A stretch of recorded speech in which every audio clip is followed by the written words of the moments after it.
So I started playing video games, I think, when I was, mm, I think I was 12 when I started playing. My name is Tucker Hogan. I've been gaming.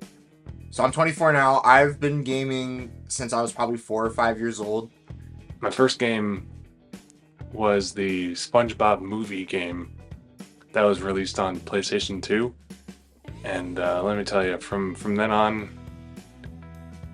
I became a big fan of games. I think they're awesome.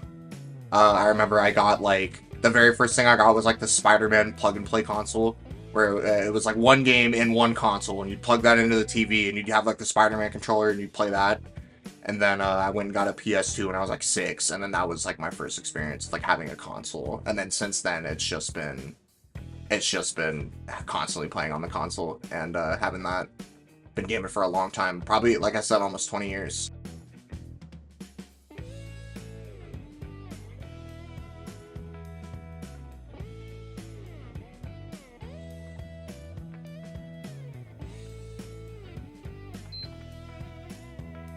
My favorite video game to play as a child, it's got to be Kingdom Hearts and the Kingdom Hearts series.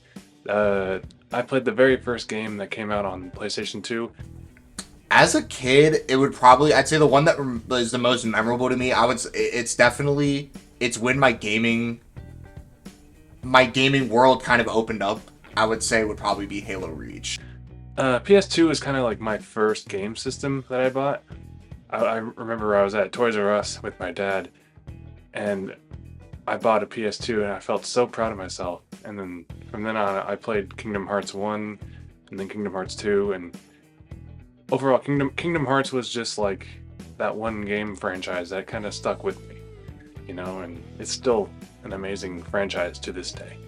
Because I was pretty young to be playing it, like 10, but that was like the first game that I played where it was like there was like a competitiveness element to it, and there was also like a really good story and other modes in it as well. So it wasn't like you got the game and you played through the story and then that was it. It was there was like replayability factor, and there was a grind involved where if you played more you'd get money, and then if you got money you could buy armor and stuff.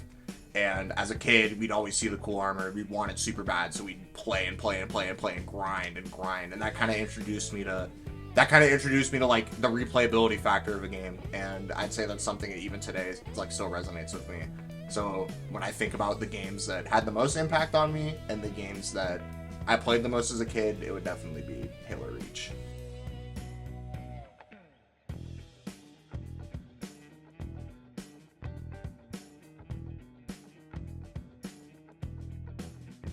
So, video games have impacted my life mostly positively, being that being an artist and all. Video games have helped with my creativity and my problem-solving skills. It's weird. One may not think that that would be a positive impact of video games, but it is. And I would say games have positively impacted me in quite a few ways. I feel like number one, they just kind of keep me sharp. there are a lot of people out there who are like, "Oh, video games are violent." Blah blah blah blah. It's like, well, no. Video games are basically they're there to help people solve the problems that they need to solve. Some people might not think that, but I mean, video games have helped me solve a lot of problems in my life, and they continue to do so. It's a lot of problem solving, especially so nowadays I play games that are pretty competitive and pretty high octane. So a lot of what I do is being problem solving, trying to solve problems, thinking on your feet, solving solutions. A lot of games now, they get pretty crazy with just all the different things that are happening at once. It's like if you're someone who's playing a game that you're not familiar with and you see all the things that are happening, you'd get lost, like, I think, really quickly. So having a game, that once you're familiar with it, it kind of keeps you on edge a lot of the time. It keeps you smart and it keeps you thinking and problem solving. I think that's a big way that it's helped me. I also think just socially, it's been a lot for me, especially ever since I moved and started going to college. I like moved states, moved towns, and I didn't have any friends. And it was pretty hard for me to like get out and meet people. So when I met people on Xbox, that was like a big way for my social group to essentially stay alive, my social battery to stay alive, because right after I moved up here for college, COVID hit. So we were in lockdown for, at least a year or two. And at that time, like, all I could do was really game. So I had my friends from gaming, and I still have like really great memories of gaming through the pandemic, because that was like it was like the only thing we could do, but that was my group. Like that was those are my friends who helped me get through that. So I feel like socially, especially during like times like the pandemic, it was very helpful to have them, and it was a big thing for me. So yeah, I feel like socially, it's helped me. Problem solving skills, it's helped me. And yeah, I can't even name other. I'm certain there'd be other things too, but I feel like those are the general, just critical thinking and things like that.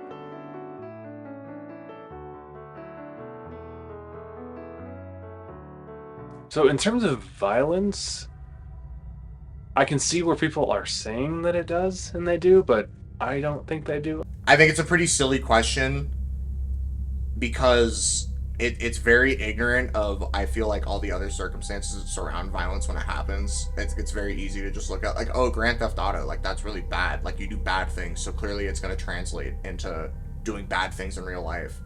And I just, like, no. Like I hate to use myself as an example, but I've played plenty of games that were violent or had, mature messaging, mature themes when I was pretty young, and I'm not violent. I'm not crazy. I would never think of doing something horrible. Violence comes from something else, and the anger comes from something else. It doesn't come from playing Fortnite or Call of Duty or God of War, even. I think it comes from just whatever else is going on. I think people think that games might cause violence because you do violent things in games. So I think to someone who maybe hasn't experienced it, or maybe to someone who has like doesn't engage with art all the time, or at least art that challenges them, it is like, I can understand how those connections are made. I can understand how those dots are followed from one end to the next. I do think though that, man, it's just, I feel like people think that way because it's something that they don't understand, and it kind of freaks them out. So then they're just like, no, like it's clearly bad. Like I would never want to partake in something like this, where it's like, I think people miss the point of games. Like I think they see the violence or whatever, and they're like, that's what you're doing it for. It's like, no, that's not what I'm doing it for. There are, there are other things. There's a competitive nature. There's as I would define it, the grind, right? There's a want to get something at the end of the road. There's a want to do something and achieve something. Do a challenge with your friends, or just do it by yourself and complete something. And I feel like those are the things that you get out of video games. And if you're outside of that sphere and you look at it, I think it's easy to kind of make those connections. Like, oh, maybe this does lead to violence, or maybe this does cause violence, but I just don't think it's true at all. Like I think gaming is way more of a, it's a hobby. It's a way to, escape from the world, and it's a way to just enjoy your time and yourself. Whether it be like trauma or something like that, or abuse even. So no, I don't think video games cause violence. A lot of people do, but I do not think that. So I do think that question kind of stems to, I think as well, does art cause violence? Does art cause people to do things? Because video games are art. And it's the same question when you see a movie that's really controversial, or a book that's really controversial. Is it like, is that what's going to cause violence? Is that going to push people to do things? And I ultimately think, well, I think it might gas people up a little bit. I don't think it's the catalyst for anything. I think it's just a piece of art, and art's meant to be interpreted and looked at and utilized. And so I think just saying video games are a cause for violence it's ridiculous. It's like saying a book is gonna, cause violence. It's the same question we go throughout history. It's like, well, we burn these books, we ban these movies, we ban books, we do all these things, and it's still, they never go anywhere. And it's like those messages don't really die. So, I just think it's a pretty silly argument, and I think it's a silly take personally.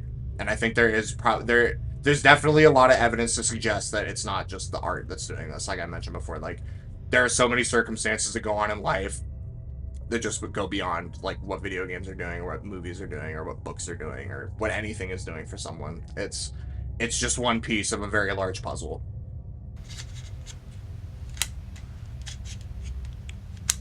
think like these days, my favorite video game series, I'd have to say Animal Crossing. I started playing Animal Crossing on the Switch when it came out in like 2021 or something, but Kingdom Hearts is up there for sure. Um, Same with like the Uncharted franchise on the PlayStation.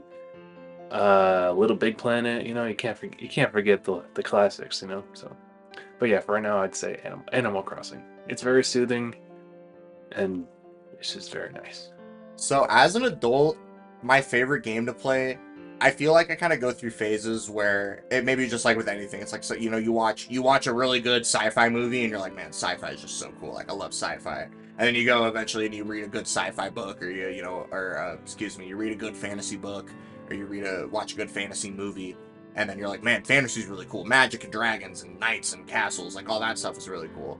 So I feel like it does just kind of oscillate. However, there's one game that I've stuck to for the last 10 years. That would be Destiny.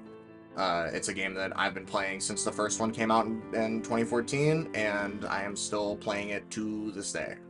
It's one of the like I mentioned before, having a game with like a long grind. Destiny is a game where the grind, the do getting something that you want and putting the time in. That's a game where that's the entire point.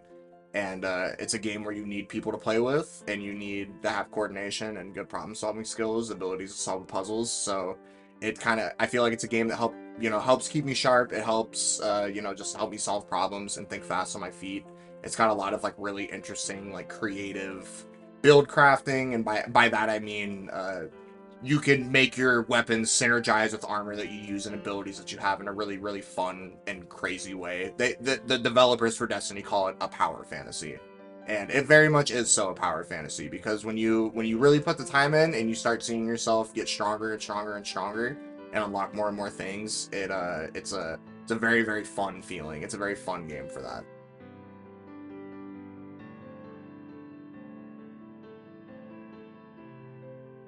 For right now, I prefer console gaming. I can see the appeal behind PC gaming, but to me, picking up a controller and just playing it, it's just awesome. So you're playing at a keyboard with a mouse, yeah, like Minecraft and all that. Yeah, that's fun too. But something console gaming holds a special place in my heart.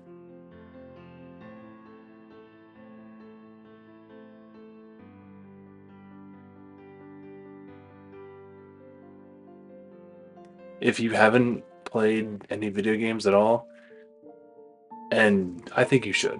I don't know if I would recommend games to people who don't play them, because I think I think it just depends on the person that you are. So I'll use an example of like my mom. My mom, I would never recommend for her to play a game. And the reason why, it's not like I don't think there's a game out there that she wouldn't enjoy. I'm certain that we could find something that she would think is fun.